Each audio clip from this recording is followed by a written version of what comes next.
fireside chat with Ms. Pushkala Menon and Rashmi Iyer. The topic is emerging privacy enhancing technologies. Good afternoon, everyone. Good afternoon. So we have papers with us. We need to prepare, right? So when I heard first about this privacy enhancing technologies, I was like, what is the need, right? Now in the audience we're talking about why we need to give privacy awareness training, but that's all happening. We have privacy awareness trainings. We have the data obfuscation happening with anonymization, pseudonymization.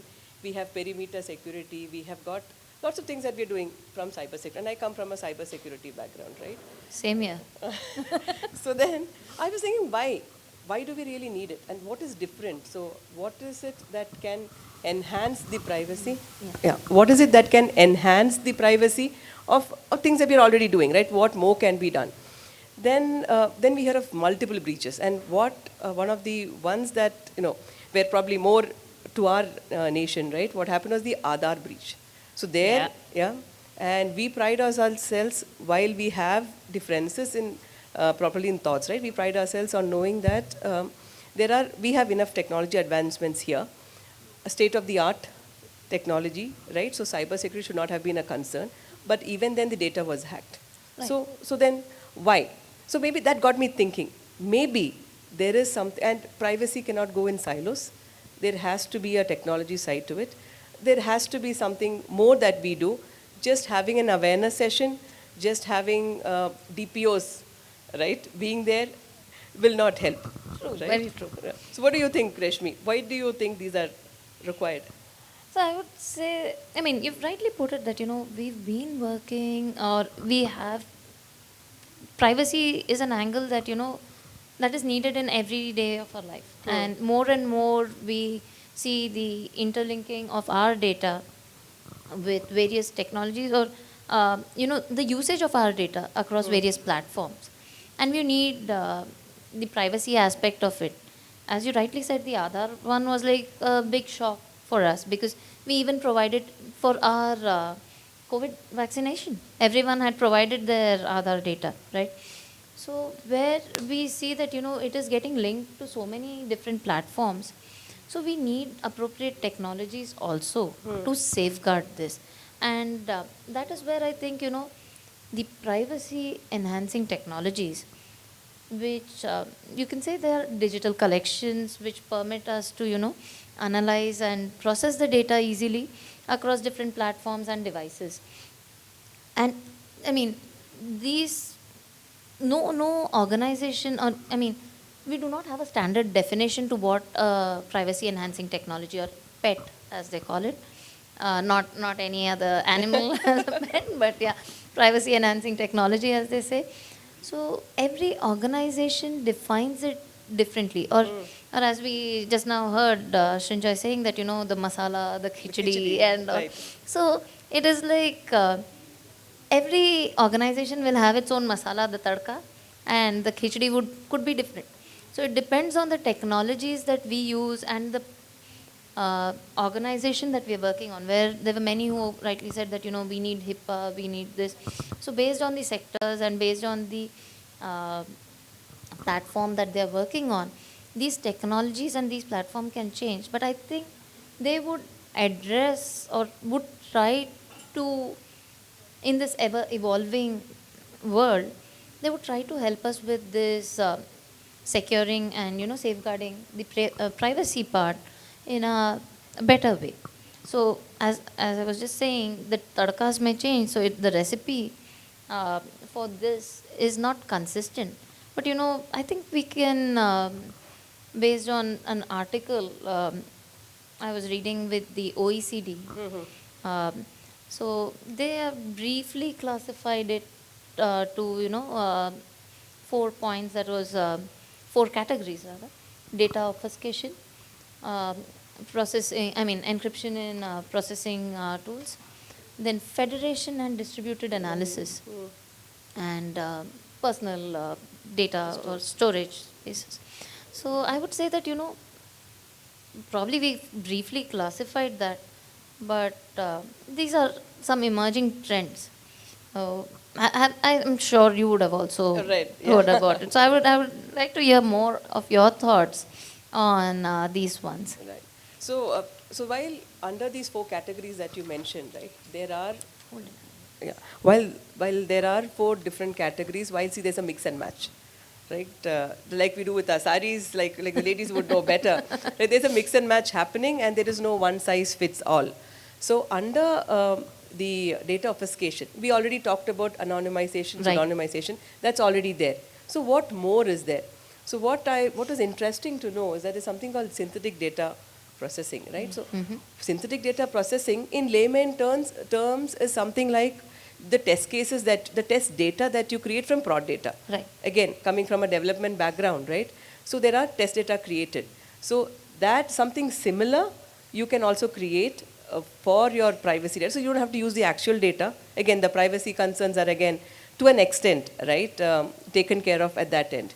The other one is differential privacy, right? So differential privacy again is on adding noise. So you have a set of data, Correct. but you alter the data in a way, and it's not the process of your anonymization or your pseudonymization where you have a certain set pattern, there's a certain approach that you follow, but it's more like a mathematical formula that you have where differential privacy is also used, right? So this, I think synthetic data, differential privacy, and your your anonymization, your pseudonymization, to an extent will help you obfuscate the data, right? But is the data truly anonymized? Now there are two schools of thought behind it, right? So while we talk, like we say, there's nothing that's really secure. Going back to cyber security, there is zero trust, right? So is it something really secure? Maybe what are your thoughts? So I would, could you give me an example of differential privacy? I think you're talking more of survey results. Right. So like you see the news channels, which will probably you'll see more in May as well, but in the elections that you see, every news channel has a certain winner, right? It might be one party over the other, and they say that they've all got the data, the source data is the same. So I don't know how they do it. So that's right? that's the added noise. Okay. That is the added noise, right? So what noise they add, it's up to the channel, right? And the way the channel is, performing as well. But that again is probably one reason why your differential privacy cannot be the only thing that you do. Like you said, the khichdi part of it, right? So adding noise alone might not help. And that could be one of the challenges as well. But then, just thinking on the challenges part. So where you talk about the synthetic data and the differential privacy and all, so where we talk about the differential privacy, so wouldn't it need specialized skills and competencies for us to, address this? In some cases, where these are technologies and where we are dealing with the privacy aspect. I mean, everywhere today we hear a lot of resource crunch in all our organizations. Almost, I could say that how many ever we load, we still have an resource crunch. So that is one aspect. And where we talk about privacy could also be more related to a legal aspect or a domain. And where we talk about technologies, you require different skill set, where you have these emerging technologies, and with emerging technology you need to learn and improvise our own skills. So I feel somewhere we might end up having this gap. Which is why, Reshmi, I feel the privacy cannot exist on its own without technology, right? You cannot have you can have a data protection officer who takes care of the compliance part of it, or anybody in the data privacy team, right? But you cannot say that that alone will help. A strict approach is not always something that's possible, right? Which is why maybe as part of these privacy enhancing technologies that we have, encryption plays a very important role, right? Which will probably bring you to the second category that we have. Right. So here, I'll shift my focus more now to the encryption of data that using these various processing tools. So there is some form of encryption that we all generally, with the cyber security and the data privacy mentality, we generally go by, putting that encryption or having that encryption in place. Even our GDPR regulations and all the laws talk a lot about the encryption being there. So when you work on this encrypted data in a much more secure environment, where we cyber folks, we talk more about defense in depth, and we apply the zero trust and all these environments to it, and making things more secure. So we are talking about a more homomorphic encryption, where we give it a, and we pass the encrypted data, and we ensure that it is more secure, and address the processing happens in a more secure environment. So the generally most of our cloud computation tools would provide us with this homomorphic computational or encrypted environment. Then we have this multi-party computation. That's a quite interesting one, where there are more than one party involved in jointly encrypting and creating this whole scenario, where you ensure that the data privacy is still intact. A very good example of that, we all dealt with the COVID-19 thing. So Apple and Google had a good contact tracing mechanism using this multi-party computation. So while I was reading this, and I found this, so where a person who has been, was found COVID positive, they had a good way of tracing. Apple and Google had a good way of tracing with whom they were in contact more often. So you have these multi-party computations, where directly you're not divulging the data as to who are those ones who have come in contact, but there is a way they can track it, or or store that data. And that being said, where I'm talking about these mobile phones or the OEMs, there is, so these mobiles or these they need a very secure environment where they store a lot of private or sensitive data. So they all work with a trusted environment. Say for instance, there are multiple such environments provided by ARM and Intel, who let these mobile OEMs or others, especially companies like Google, Qualcomm and others, they depend heavily on these environments provided by ARM and Intel, where they can create an environment which is more secure and which will safeguard their privacy. So it's completely hardware based.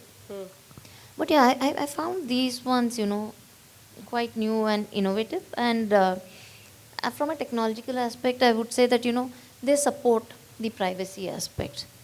Though there could be some challenges. Obviously, nothing comes without a challenge. Right.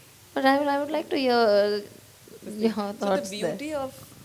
the beauty of the encrypted data processing tools is that the end person, the end user, does not get to see what is the data personally. So you work Right. Absolutely. entirely on encrypted data, right? Exactly. That is the crux of the entire thing. Absolutely. Then the challenge there comes, right? Like you first mentioned about data obfuscation, do we have the skills, right? Do we have the people with those skills? One. Second, the computational power that's required. For a normal encryption itself, we know it takes, right? Have we made enough advancements in technology that we overcome that inefficiency that is there, right? And the third one about the trusted environments. Again, going back to cyber security, the zero trust approach. Are we ready with the way we are going with zero trust, right? Are we going to rely on something like in hardware inside, probably a TE inside a mobile? Again, zero trust, right? So no. So these are some of the things that could crop up when we talk Absolutely. about using this technology. Yeah, and I completely agree that this is going to have a more high computational requirement, and probably with the way we deal or the way we address, I think we could also look at certain federated and distributed analytics that way. Where we see there is a challenge with the encrypted environment and so on. So if I talk more on the federated environment, so they work on your learning, or it's more a machine learning based uh, scenario, or a type of machine learning, where we learn, or the data that is collected could be even raw, or it could be even an encrypted one, but it will not reveal or divulge the sensitive data. It will work on a more generic data that it has, and then build or try to create an environment or data that could be more relatable, or predictive. One good example, we all are on our mobile phone here. If you start typing H, E, and all, you will see hello coming up there. So this federated analytics, I mean, this predictive text that Text. we get on our mobile phones is using these federated Right. analytics. So where, we are not actually, you can even say hey instead of hello, but those are some predictions that it gives. What you choose is up to you. So that is how the federated analytics works. I mean, I'm just trying to simplify it for everyone here, how these technologies we could relate to our daily scenarios, because we are all heavy on mobile phones. But doesn't this create an unconscious bias, Rashmi? Don't you think so? True. I mean, It depends on what data you feed into those systems, Absolute, right? And depends on who uses it and for what purpose, right? So maybe conscious bias as well, like we talked about differential privacy, but maybe unconscious also, right? absolutely. And there is again one more, again with the machine learning aspect, I would say that, there's this distributed analytics. So you have data spread across multiple devices and so on. So the impact, where we talk so much on the cybersecurity angle, even if there is a breach, you're talking about one part of the data being lost, but you cannot put together the entire string where it is spread across, where you have, n players of that technique, where you have these n players. Even if one loses the data, the impact is reduced, where you have those distributed across so many different Right. sections. So I kind of like that thought, where even if there is impact, see, in today's world where we talked about zero trust and all these things, I think almost all organizations feel that, some point or the other, there would be some kind of impact to the data that everyone has. And with where we are talking about technologies, things are moving at such a fast pace that, where we also spoke about the competencies and all, it would not be easy for every organization to adapt everything that easily. Right. So distributed analytics, for that matter, I felt, reduces somewhere that impact. But definitely there could be also more challenges towards it, because we're talking about, so many different systems and devices which will play a role and, help in the processing of data. There could be also an aspect that, the data that we have can be closed at home, you process on it and then you transfer it. But it would be that, there are multiple parties and organizations handling that data, and where what attack happens, Right. you can't really say, and how it can be interlinked. You can't really say that.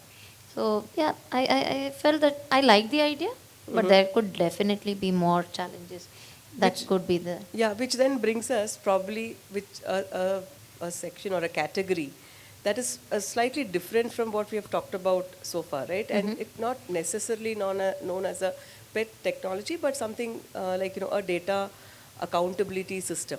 Now, where the entire paradigm shifts, and it is more towards the data subject and not to the third parties. Now, we have seen in the data obfuscation, we have Right. seen your federated and distributed learning. We have also seen that It's more third party It's heavy. more third party. Somebody gives access. There are some security measures in place. We have somebody else to audit and all that. But in this, a different take is that we have accountability systems where there are systems that manage this, particularly only this, and provide data. There's also personal data stores like your Google Drive and all that, nice. wherein Yeah. you, for example, right? So you want to share something with me. You share it with me. You decide as a data subject what is it that you want to share. So there is a different. So it's not exactly a pet, but more like a ways of working that we have. But that also enhances privacy to a certain extent, right?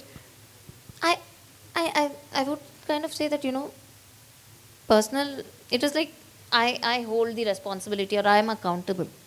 So that idea I really like. It also, makes me more comfortable. I don't have to reach out to someone else to, erase the data that I don't want to share. Right, Like the exactly. way we have the right for erasure in GDPR and so on. And where we have that, I think it's a slightly traditional approach where, personal data, or I mean, any of this data can be even stored in a flash drive. We as cyber professionals, we don't really approve of that process. but it's kind of a traditional approach.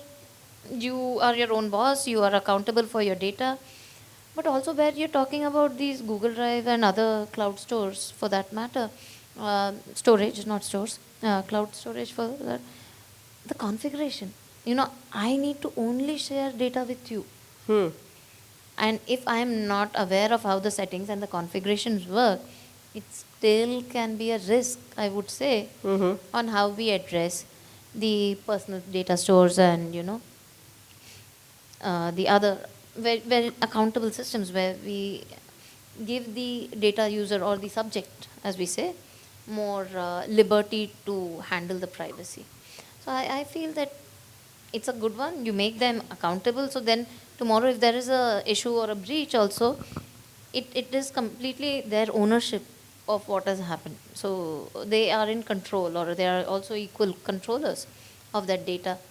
So But not scalable, I think, right? I mean, I don't think not, so. Not in every use case that we have. and it doesn't work in silos, or Yeah, it because needs you're to be talking part of about a large the system. when you if one small part is also gone, you are accountable for it. You are kind of a gateway. You open a gateway for the other data, is what I feel. Right, exactly.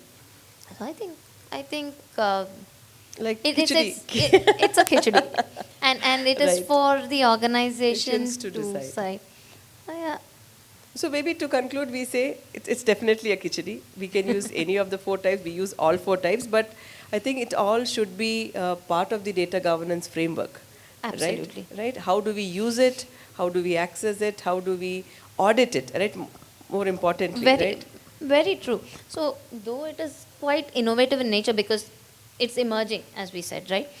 And there's a high potential of usage of these tools, and where we talk more and more about privacy and safeguarding, these tools are going to keep evolving, and the hackers are definitely going to keep evolving also. As well, yeah. So we also need to reevaluate.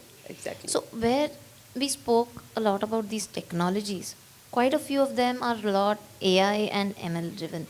We heard about some challenges in one of Concerns, the right. previous sessions that we have had here. I would say that we re-evaluate, and as rightly said in this, it's more of a recipe that fits your organization. Correct. And we need to reevaluate or assess these controls or audit these controls on a regular basis. And we need to see to it that the controls that are needed based on the domain, we apply it appropriately, and we safeguard the data that is there with us or of the employees, because we are the owners, or the organizations are the controllers of these data. So we ensure that the necessary controls are in place, effective, and assess them on a regular basis or evaluate them, so that we reduce the amount of incidents or breaches that could occur, and have a proper alerting and monitoring. So if I talk about the alert and monitoring, we enter more into the cyber security space, which I really don't want to do now. And I would like to. But it brings to the theme of the entire day, True. right? Privacy, technology, and compliance has to coexist. Absolutely. Right? No, Otherwise, no there's, doubt there's, there's about, no way two to go. We no can't. two ways about that. We can't be a cybersecurity professional, a privacy professional. It has to go hand in hand. With that, I think we'll conclude. And Our thank you. fireside chat. Thank you. Thank you. I may be wrong, but I just wanted to try my best. So for me, the option is second. Option B, right or wrong? Option B, right or wrong? No, okay. A? Yeah. I mean, yes, maybe. I'll stick to the A only. Yeah. I mean, I'd gone through the CISSP. That time I'd come through this, yeah. How can you isolate data from digital process? How can you process after isolating? Taking the example of what Amazon thing had happened. Isolation, I don't know. People believe one is A is right? No. D. B. The answer is D, by ensuring elimination of data sharing. You don't want to do data sharing at all. Don't want to talk to next person. Oh. It's about, it's like maybe without the consent of the person. It's maybe we may have to add consent, but without that. Okay, is that the right answer? Shall we stop sharing? No sharing anymore, guys. Don't share, okay? No handshakes, no sharing, no WhatsApp chats, right? Actually, something like limiting. So the enhancing means it should be productive, right? It should be, helping. So I can see the B is enhancing the, whatever problem we have, it's enlarged. And then another is slowing down the technology. And another is, totally cutting down the sharing. So it's only one. A is the right one. Okay. Okay, how can we isolate is the next answer, but I think maybe you are coming close. Any other answers, anybody? This question is good, yeah, I like it. Different answers. You have a different answer. Which answer you have? Option A only, like somebody said that when we talk about differential privacy, there also we add some noise. So we try to isolate the user data and share some redacted portions of that. It is not isolating, but redacting or anonymizing or minimizing, whatever, right? That's what you are saying? You are trying to say that? Okay. Okay, answer please. Vinod, thanks for being patient and not changing answer. Thank you. Thank you.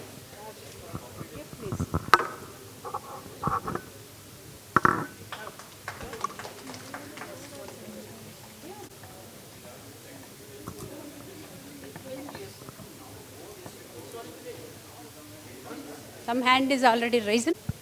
B, introducing complexity that may impact usability. Yes. B is right? C. Why C? Why C? Do you have an answer for why C? Not unrestricted and it is completely available to everyone, then the data will pose more vulnerability in terms of unauthorized access. And that's where I believe that the C is the correct answer. B. C, option 3. Promoting unrestricted data sharing. Make everybody to share. Yeah, make friendship. Yeah, looks interesting. Is that the potential drawback? Enhancing the data transparency without user consent. That's a D. So we got all answers actually. D, he said. She said C. Another person said B. Anybody for A? B. B. Okay. Okay. Anybody can anybody give additional answer of why introducing complexities may impact usability? And the data availability will be impacted. It's a basic rule for this triad. If you want to, what you will do? Keep it in a safe place, not visible to anybody. That is called inaccessibility, right? I think that's what it is. So it works. Yeah, your name, sir? Nitin.